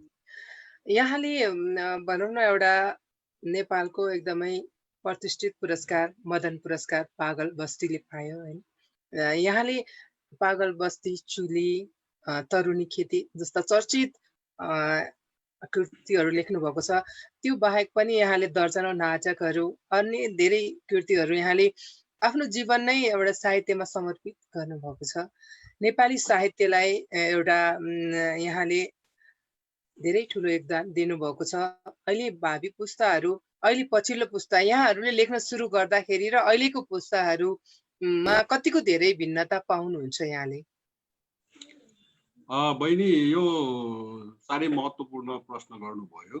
यहाँनिर एउटा सानो जानकारी म यहाँ टक्राउन चाहन्छु। तपाईँले जुन मेरो एउटा कृतिहरूको बारेमा चर्चा गर्नुभयो त्यो क्रममा मेरो कृति रचना र प्रकाशनको क्रममा मेरो पछिल्लो कृति जुन गत वर्ष दशैं ताका प्रकाशित भएको थियो प्रतिगन्ध भन्ने उपन्यास हो। र यो उपन्यासको मैले अहिले यहाँ नाम किन लिन चाहे भने आजको यो जुन कार्यक्रम हामीले गरिरहेका छौँ यो प्रवासमा बस्ने नेपालीहरूको सृजनशीलतालाई मुख्य केन्द्रमा राखेर तपाईँहरूले यो कार्यक्रम गरिराख्नु भएको छ र हामी जस्ता यहीँ बसिरहेका व्यक्तिहरूलाई पनि आमन्त्रित गरिराख्नु भएको छ। र त्यो प्रतिगन्ध भन्ने उपन्यास मैले यो विदेशको पृष्ठभूमिमा नेपालीहरू प्रवासमा बसेर जुन एउटा सङ्घर्ष गरिरहेका छन्, जुन दुःख खेपिरहेका छन् र आफ्नो अस्तित्वको लागि अनेक कामहरू गरिरहेका छन्, सङ्घर्ष गरिरहेछन्, त्यही एउटा गाथा एउटा नेपालीहरूको एउटा प्रवासमा नेपालीहरूको एउटा सङ्घर्षलाई एउटा विषयवस्तु बनाएर मैले प्रतिगन्ध उपन्यास त्यसलाई मैले प्रकाशन गरेको छु। यहाँहरूमध्ये कतिले पढ्नु भएको छ या पढ्न पाउनु भएको छैन होला। मैले यसलाई सम्झन चाहेँ किनभने यो प्रवासकै एउटा विषयवस्तुमा केन्द्रित। र अर्को कुरा म के भन्न चाहन्छु भने तपाईँहरू अधिकांश यहाँ भाइहरू हुनुहुन्छ अब प्रवासमा गएर अहिले बसिराख्नु भएको छ केही समयको लागि, पछि फर्कनु होला। अघि गोपी भाइले अब हाम्रो परिचयको कुरा गर्नुभयो। अब हामी सँगै यहाँ बसेर सृजनशील थियौँ, क्रियाशील थियौँ। अहिले कार्यवश उहाँ पनि अब युकेमा गएर बसिराख्नु भएको छ र सृजना गरिराख्नु भएको छ। र यो प्रवासमा जाने आउने जुन क्रम छ अहिलेको एउटा 20औं 21औं शताब्दीमा आउँदाखेरि यो क्रम त निरन्तर चलिरहने क्रम हो, यसलाई हामी रोक्न सक्दैनौँ। त्यसैले जहाँ बसे पनि, देशभित्र बसे पनि प्रवासमा बसे पनि हामीले आफ्नो काम गरिरहन्छौँ, सृजना गरिरहन्छौँ। र प्रवासमा अहिले मेरो यो सन्दर्भ चाहिँ के हो भने प्रवासमा बस्ने नेपालीहरूले प्रवासको बारेमा, प्रवासको आफ्नो भोगाइहरूको बारेमा लेख्ने कुरा आफ्नो ठाउँमा छँदैछ। र हामी जस्ता यही देशमा बसिरहेका व्यक्तिहरूले बेलाबेलामा प्रवासमा जाँदाखेरि ती प्रवासमा देखेका भोगेका अनुभव र अनुभूतिहरूलाई पनि हामीले साहित्यमा ल्याउनु पर्छ जस्तो मलाई लाग्यो। र त्यही क्रममा मैले प्रतिगन्ध भन्ने उपन्यास जुन मेरो एउटा विभिन्न समयमा प्रवासमा जाँदाखेरिको अनुभव र अनुभूति, विशेष गरी त्यसमा अमेरिकाको पृष्ठभूमिलाई मैले केन्द्रमा राखेको छु। तर त्यो सब कुनै पनि प्रवासको विषयवस्तु हो भनेर भन्न सकिन्छ। त्यसैले यो दुवै किसिमको कुरा हुनुपर्छ भन्ने मलाई लाग्छ। जहाँसम्म बहिनीको अर्को मूल प्रश्न थियो कि अहिलेको लेखनको र हाम्रो समयको लेखनको, मलाई लाग्छ यो निरन्तरता हो। हामी एउटा निरन्तर रूपले अहिलेको समयका जुन नवोदित, मेरो त एउटा भाइ पुस्ता र छोराछोरी पुस्तासम्म भनौँ न, हामी त्यति अग्र पुस्ता भइसक्यौँ। जबकि हाम्रा शताब्दी उमेरका हाम्रा राष्ट्रकवि माधव प्रसाद घिमिरे जस्ता व्यक्तिहरू पनि अहिले क्रियाशील हुनुहुन्छ। सत्यमोहन जोशी जस्ता शताब्दी पुरुष पनि अहिले पनि क्रियाशील हुनुहुन्छ। उहाँहरू चाहिँ देवकोटा समकालीन व्यक्तित्वहरू। त्यसले हामी नेपाली साहित्यकारहरू एक प्रकारले गौरवान्वित पनि र भाग्यमानी पनि के अर्थमा छौँ भने 100 वर्ष शताब्दी उमेरका पुस्ताका साहित्यकार पनि अहिले पनि क्रियाशील छन्। त्यो निरन्तरतामा हामी छौँ। र समय अनुसार अहिले हामी 30 को दशकका, म 30 को दशकको पुस्ता भएँ, अब यहाँहरू त्यसपछिको दशकका पुस्ताहरू हुनुभयो। त्यसैले यो निरन्तरता जुन रूपले नेपाली साहित्य अगाडि बढिरहेको छ त्यो चाहिँ अत्यन्त सन्तोषप्रद जस्तो मलाई लाग्छ। र अहिले धेरै नयाँ प्रतिभाहरू आख्यानको क्षेत्रमा, नाटकको क्षेत्रमा चाहिँ तुलनात्मक रूपमा अलिकति कम छ, जस्तो गोपी भाइ निस्कनु भएको छ हैन। त्यस्तै केही एउटा औलामा गर्न सकिने नाटककारहरू, रङ्गकर्मीहरू मात्र हामी कहाँ छौँ।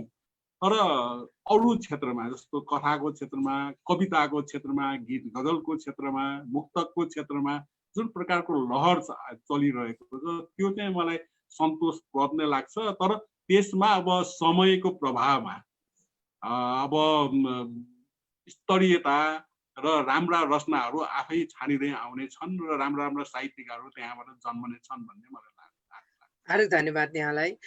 धेरै राम्रा कुराहरू आए। यहाँले विभिन्न विधामा कलम चलाउनु भएको छ। मुक्तक त अब यहाँहरूले अभियानै चलाउनु भयो होइन? पोखरेली साहित्य समाजले यो चाहिँ सांस्कृतिक परिवार। हजुर, त्यही त योले चाहिँ धेरै अगाडि 2037 सालमा यहाँको स्ट्याटसमा पनि पढेको थिएँ। 37 सालदेखि नै यहाँहरूले सुरु गर्नुभएको। अहिले चाहिँ झन् यो चाहिँ अत्यन्त चर्चित विधा बनेको छ। अहिले चाहिँ मुक्तक सजिलो पनि र छिटो एउटा 4 लाइनमा चाहिँ एउटा मुक्तक बन्छ। त्यसले गर्दाखेरि चाहिँ एकदमै चर्चित पनि बनेको छ। त्यति बेलामा यहाँहरू चाहिँ टिकटमा मुक्तक एउटा देखाउनुहुन्थ्यो। त्यो विधाले अहिले चाहिँ एउटा भनौँ न एउटा चर्चाको शिखरमै पुगेको छ। हजुर, विश्वव्यापी रूपमा सबैलाई सजिलो पनि भइरहेको छ। छोटो पनि हुन्छ र लेख्न सजिलो पनि मानिराख्नु भएको छ। यहाँको एउटा मुक्तक सुनौ न। ए हुन्छ बहिनी, तपाईँले जुन नाम लिनुभयो यो संस्थाको नाम चाहिँ पोखरेली युवा सांस्कृतिक परिवार हो। अलि लामो छ, त्यसैले यो नामको सम्झना चाहिँ धेरै बेलाय मात्र हुन्छ। पोखरेली युवा सांस्कृतिक परिवारबाट हामीले 2035 सालमा 37 मा होइन 2035 सालमा पहिलोपल्ट त्यस बेलाका प्रख्यात कवि एवं मुक्तकार दाजु हरिव्यक्त कटुवाललाई प्रमुख अतिथिको रूपमा आमन्त्रण गरेर हामीले जम्मा 2 रुपियाँको टिकट चाहिँ बेचेर मुक्त कार्यक्रम गरेका थियौँ। र त्यस बेला त्यो 2 रुपियाँको टिकट बेच्नु पनि यति गाह्रो भएको थियो कि कविता पनि टिकट काटेर सुन्ने भनेर हाम्रै गुरुहरू, जसलाई हामी क्याम्पसमा भर्खरै हामी पढ्दै थियौँ र गुरुहरूलाई ल टिकट लिइदिनुहोस् गुरु, हामी यस्तो कार्यक्रम गर्दैछौँ भन्दाखेरि उहाँहरूले पनि आश्चर्य मान्नुहुन्थ्यो। आश्चर्य मानेर टिकट लिइदिनुहुन्थ्यो। र त्यसमै त्यो एउटा परम्परा बस्यो। एउटा कविताको पनि मूल्य हुन्छ भन्ने एउटा नारा राखेर एउटा हामीले सुरु गरेका थियौँ र पछि त्यो अत्यन्त लोकप्रिय हुँदै गयो र त्यो यस्ता एउटा मुक्तक अभियान नै जस्तो भयो, जसमा चाहिँ देशभरिका मुक्तकारहरूलाई हामी पोखरामा बोलाएर वर्षको एकपल्ट टिकटमा मुक्त कार्यक्रम, सशुल्क मुक्त कार्यक्रम गर्ने गर्थ्यौँ, जुन चाहिँ विशेष गरेर यो पञ्चायत कालभरि अत्यन्त महत्त्वपूर्ण रह्यो। यसको एउटा इतिहास अझै पनि मैले केही दिन यता यो फेसबुकतिर मैले त्यस बेलाका मुक्त कार्यक्रमका केही फोटोहरू साथीहरूलाई हामीले हेरेर पाइरहेछौँ। हजुर, र अब तपाईँले मुक्तक भन्नुभयो, एउटा मुक्तक सङ्ग्रह मैले तयार गर्दैछु अहिले। यो मुक्तक सङ्ग्रहबाट एउटा मुक्तक, एउटा जिन्दगी सम्बन्धी मुक्तक म चाहिँ भन्छु है त। कतै शुभकामना त कतै श्रद्धाञ्जली चढाउनु छ जिन्दगी, कतै शुभकामना त कतै श्रद्धाञ्जली चढाउनु छ जिन्दगी, गन्तव्य टाढा छन् तर यात्रा अघि बढाउनु छ जिन्दगी, कतै शुभकामना त कतै श्रद्धाञ्जली चढाउनु छ जिन्दगी, गन्तव्य टाढा छन् तर यात्रा अघि बढाउनु छ जिन्दगी, चलायमान धरती र समयको अनन्ततामा हजुर अवश्यम भावी भनिने मृत्युलाई पनि हराउनु छ जिन्दगी, अवश्यम भावी भनिने मृत्युलाई पनि हराउनु छ जिन्दगी। साह्रै राम्रो, चोटिलो। हार्दिक आभार दादा। म फेरि आउँछु दादातर्फ। अब हामी अलि समय पनि घर्किँदै गइसकेको छ। म हाम्रो गणेश बाबु तर्फ लाग्छु। गणेश बाबु अधिकारीजी, हामीलाई के सुनाउनुहुन्छ अब? गजल? मैले यति बेला अगाडि अग्रज दाजुहरूको कविता सुने, यसैले प्रभावित भएर मलाई पनि एउटा कविता वाचन गर्ने। हजुर, अगाडि बढ्नुहोस्। मेरो कविताको शीर्षक छ जिन्दाबाद कमरेड। समसामयिक राजनीतिक परिवेशमा लेखिएको छ यो। हजुर। मिरमिरे हुनु अघि यदा कदा बाँचेका भालेका डाँकसँगै, मिरमिरे हुनु अघि यदा कदा बाँचेका भालेका डाँकसँगै, सातु र गुन्द्रुकका अचार झोला भोरी कसी गोल स्टारका यात्राहरू सुरु भएका थिए। सातु र गुन्द्रुकका अचारहरू झोला भोरी कसी गोल स्टारका यात्राहरू सुरु भएका थिए।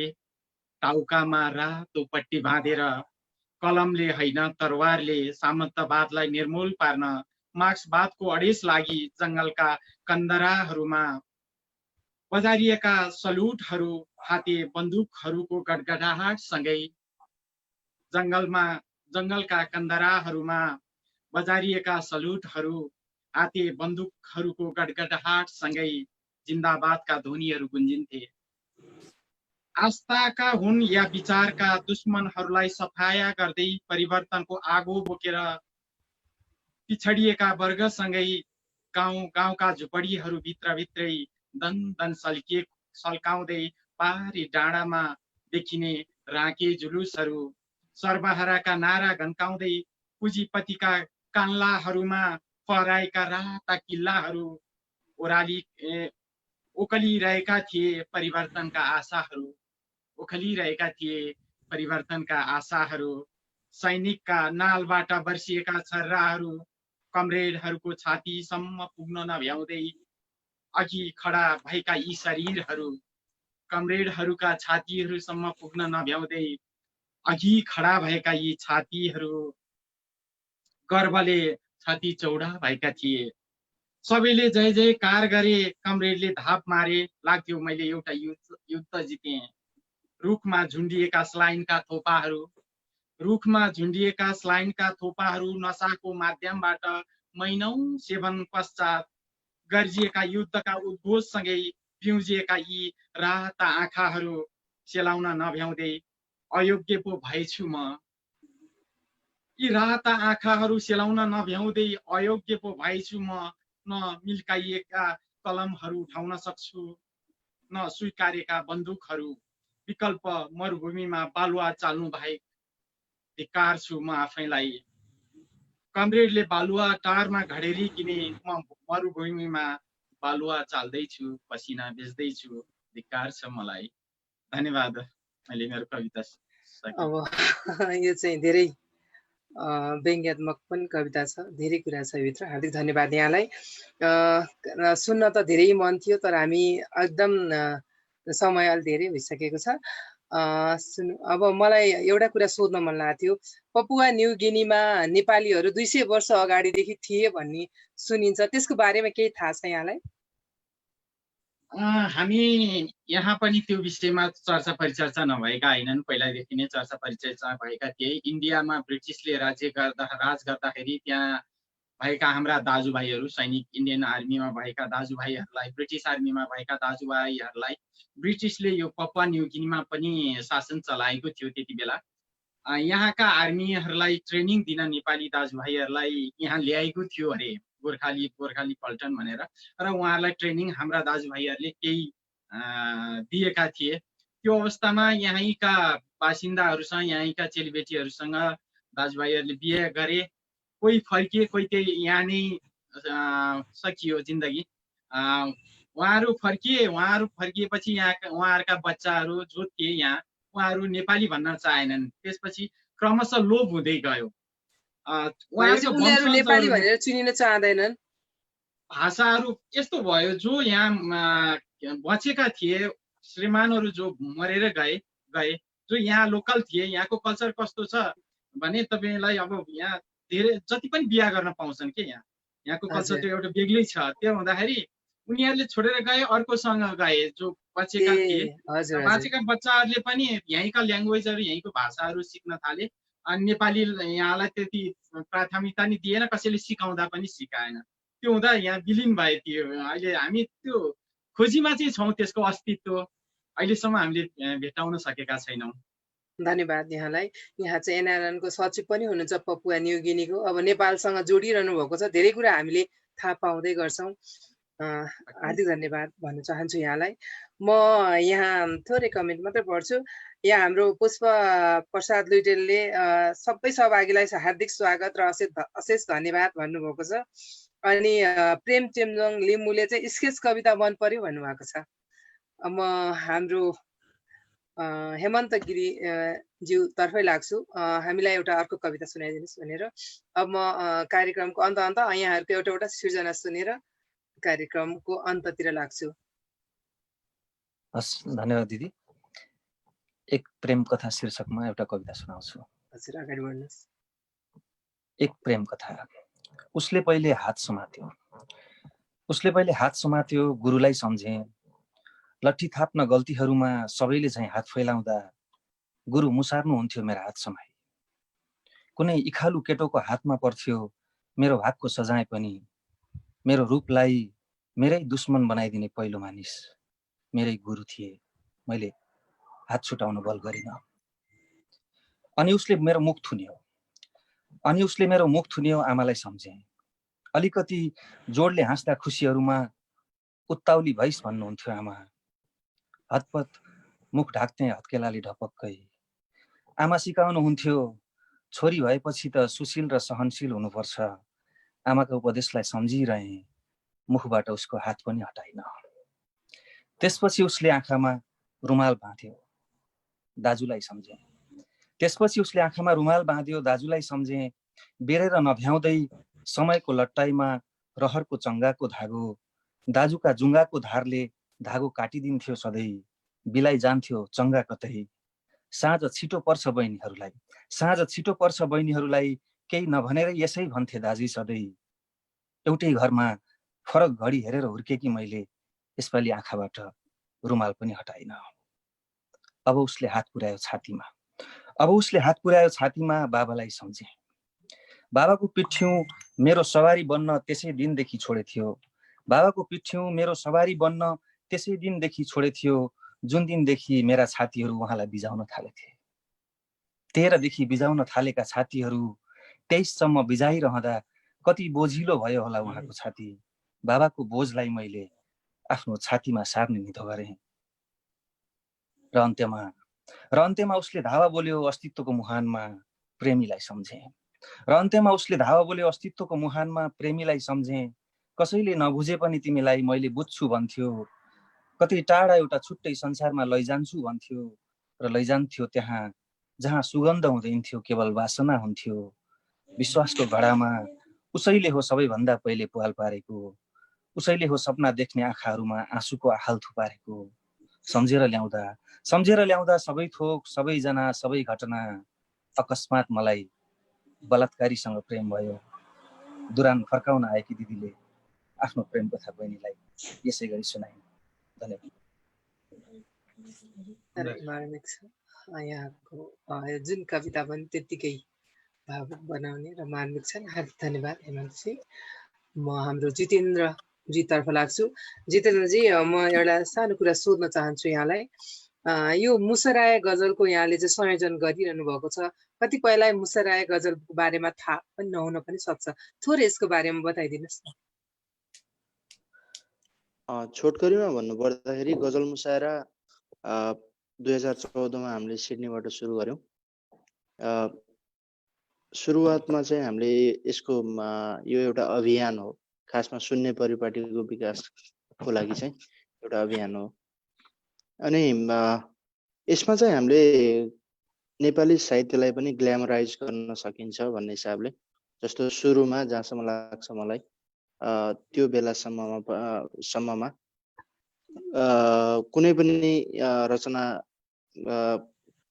रचनाकारहरूको पोस्टर सहित र उनीहरूलाई चाहिँ एउटा स्टेज दिएर ससम्मान प्रस्तुत गर्ने त्यस्तो परिपाटीको विकास भएको थिएन।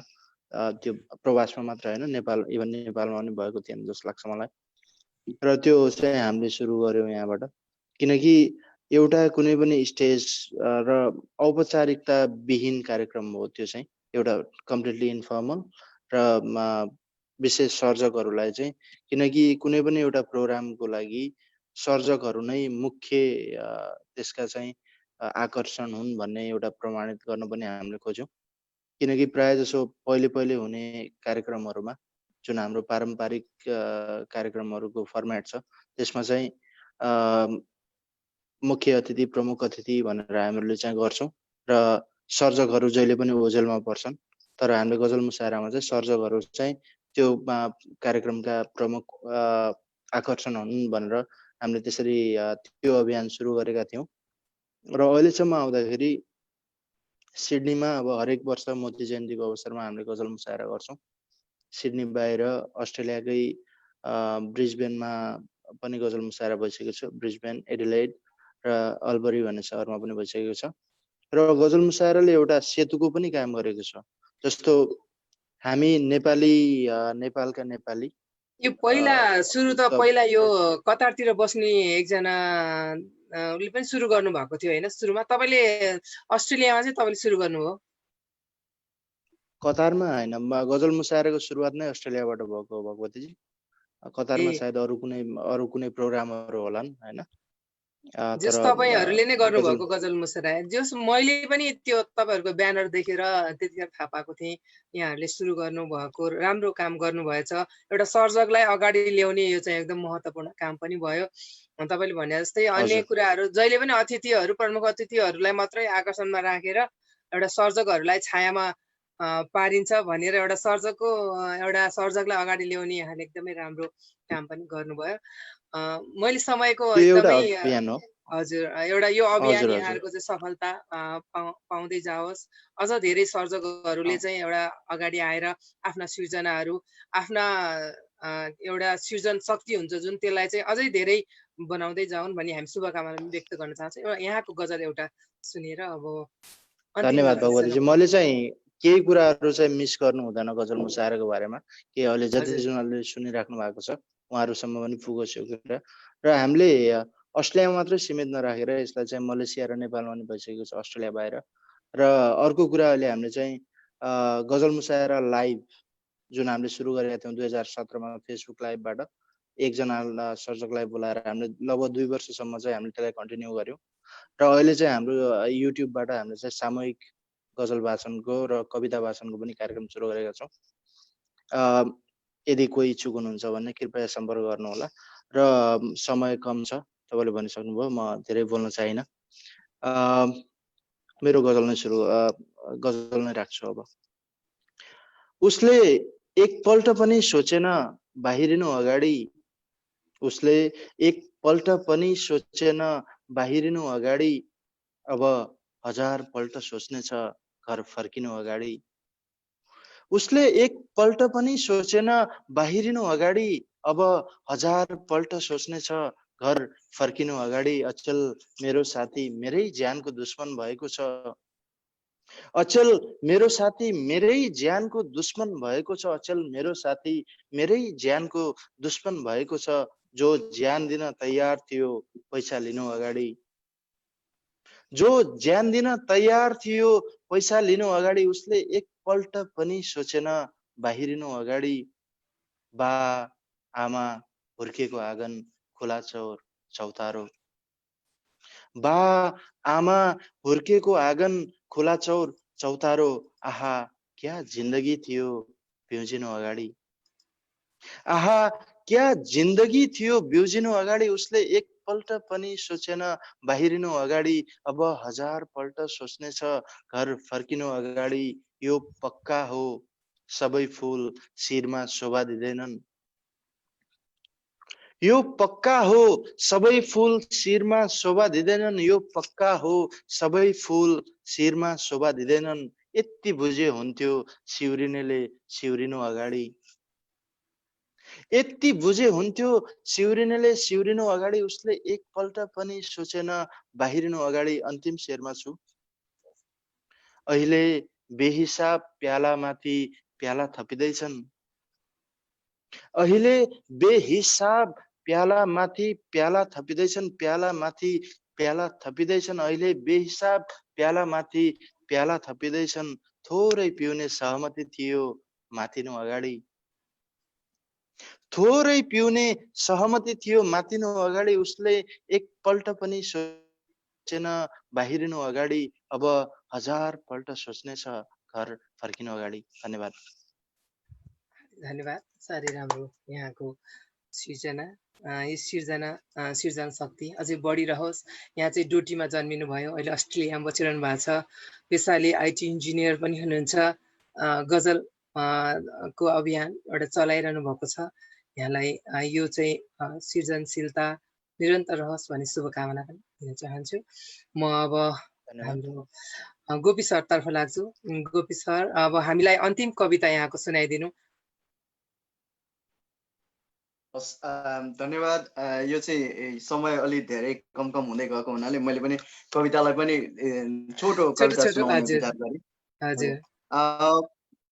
अघि सर्वभक्त दाइले भनेको एउटा कुरा चाहिँ मलाई लाग्यो, छोयो, त्यसैले म त्यो कुरा भन्न चाहन्छु। जस्तो सर्वभक्त दाइ काठमाडौँ नबसेर पोखरा बसिराख्नु भएको छ, मलाई लाग्छ उहाँ अलि धेरै त्यहाँ क्रिएटिभ हुनुहुन्छ होला भन्ने लाग्छ। म आफ्नै पर्सनल फिलिङ पनि मेरो के छ भने, म अरू ठाउँमा बस्दाखेरि भन्दा म जतिखेर गैँडाकोटमा बसिरहेको हुन्छु त्यतिखेर आफूलाई एकदमै क्रिएटिभ फिल गर्छु।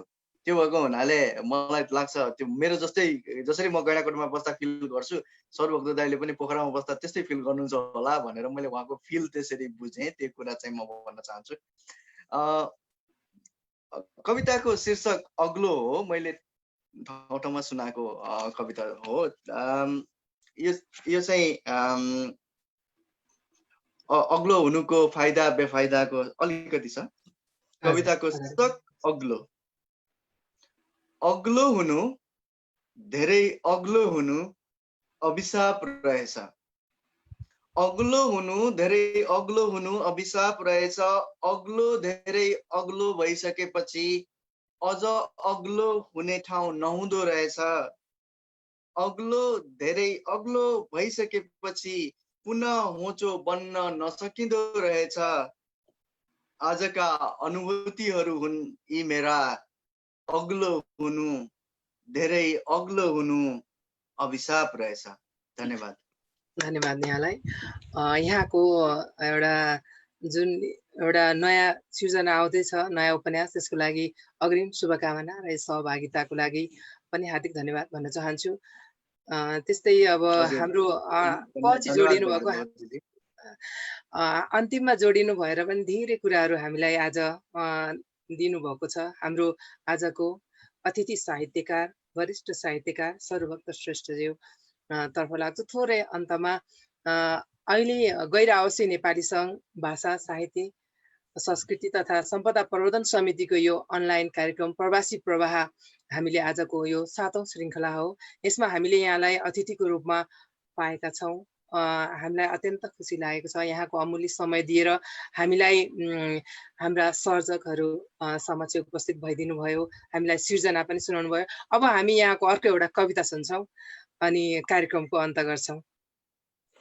धन्यवाद बहिनी। म पनि एउटा छोटो कविता सुनाउँछु। यो सुनाउनुभन्दा अगाडि सानो कुरा राख्छु।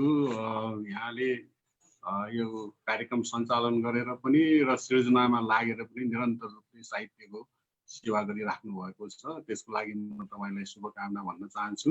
र आज यो कार्यक्रममा यो विभिन्न देशमा बसोबास गरिरहनु भएका भाइहरू, गणेश बाबु पपुवा न्युगिनी, गोपी सापकोटा भाइ युकेबाट, हेमन्त गिरी जापान र जितेन्द्र भाइ अस्ट्रेलिया, विभिन्न क्षेत्रमा बसोबास गरेर साहित्य सृजना गरिरहनु भएका भाइहरूसँग एउटै कार्यक्रममा सहभागी हुने अवसर प्राप्त भयो।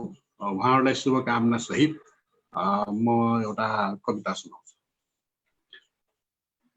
मेरो कविताको शीर्षक छ आइन्स्टाइन र प्रेम। आइन्स्टाइन र प्रेम।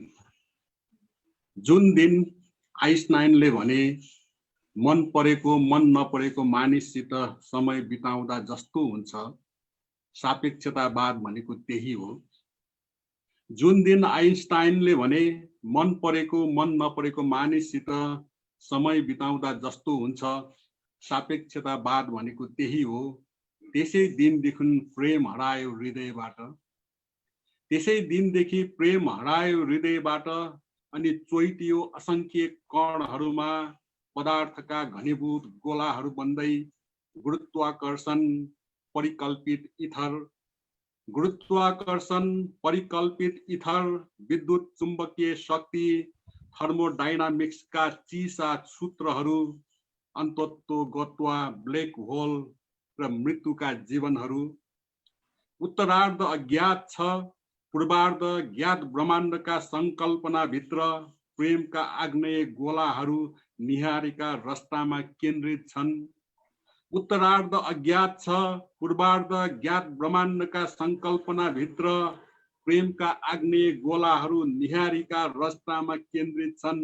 आशाको पुनरावृत्ति, एक दिन निहारिकाहरू चिसिन सक्छन्। एक दिन निहारिकाहरू चिसिन सक्छन्। कथित प्रेम घृणा झैं आकर्षण विकर्षणको सापेक्षतावादी गणितले अनि फुलाउन सक्छन् नाभिकीय सूर्यहरू, तिनका लट्टु घुम्ने ग्रह पिण्डहरू र आलोकका छद्मवेशी चन्द्रमाहरू। निश्चय पनि रहने छैनन् तिनमा ठोस पदार्थका तरल संवेदनाहरू। नसोध, जहाँ ब्रह्माण्डको मृत्यु हुन्छ त्यहाँ मानिस कसरी अमर हुन्छ। नसोध, जहाँ मानिसको मृत्यु हुन्छ त्यहाँ प्रेम कसरी अमर हुन्छ। जुन दिन आइन्स्टाइनले भने प्रेम सापेक्ष हुन्छ, सापेक्ष प्रेम हुन्छ, त्यसै दिनदेखि प्रेम हरायो हृदयबाट, हृद ब्रह्माण्डबाट। प्रेम हरायो हृदयबाट, हृद ब्रह्माण्डबाट। धन्यवाद। यहाँ चाहिँ विज्ञानको कविता लेख्नुहुन्छ। त्यो मनोविज्ञानहरू बुझ्नलाई नि गाह्रै पर्छ जो कोहीलाई।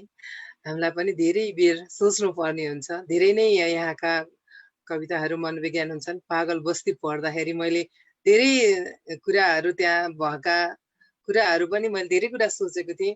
जस्तो यहाँको सृजन शक्ति एकदमै अलौकिक छ जस्तो लाग्छ मलाई। सबैले त्यो अनुभूत गरेको कुरा पनि हो। हामीले यो गैर आवासीय नेपाली सङ्घले यो प्रवासी प्रवाह कार्यक्रम चलाइरहेका छौँ। यहाँले यो कार्यक्रमको बारेमा हेर्नु भएको छ कि छैन, देख्नु भएको छ कि छैन, सायद सुन्नु भएको छ। यो प्रवासी प्रवाह कार्यक्रम हामीले एनआरएनले गरेका छौँ। यो बाहेक अब हामीले यो कार्यक्रम मार्फत भनौँ न कस्तो किसिमको कार्यक्रम गर्दा अझै बेस्ट हुन्छ, अथवा हाम्रो यो कार्यक्रमलाई यहाँको सल्लाह सुझाव के छ? यो प्रवासी प्रवाहको रूपमा तपाईहरूले विश्वभरिका प्रवासमा बसेका नेपालीहरूलाई र देशभित्र बस्ने हामी जस्ता साहित्यकारहरूलाई पनि जुन एक सूत्रमा बाँधेर कार्यक्रम गरिराख्नु भएको छ।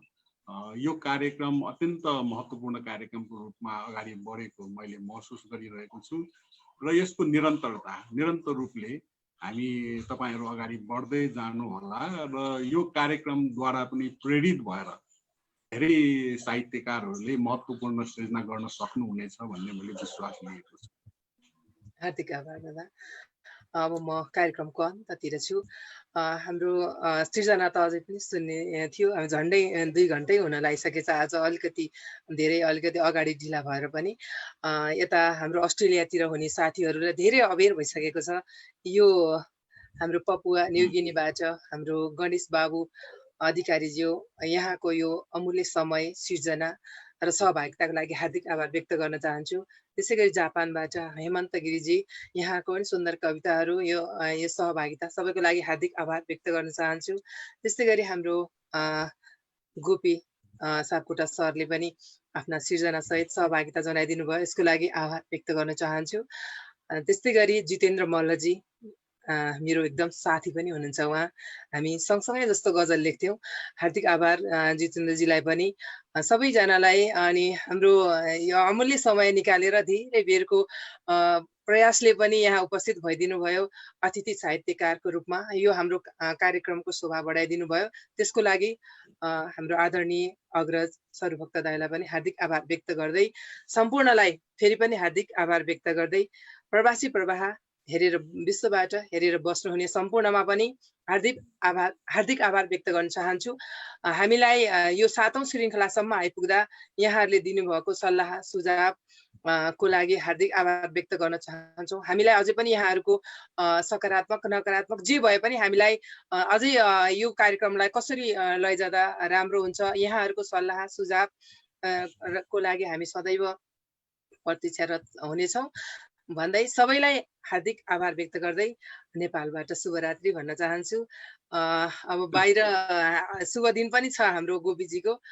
सबैलाई हार्दिक आभार व्यक्त गर्दै आजको कार्यक्रम प्रवासी प्रवाहबाट बिदा हुन्छु र सबैलाई हार्दिक आभार व्यक्त गर्न चाहन्छु। नमस्कार।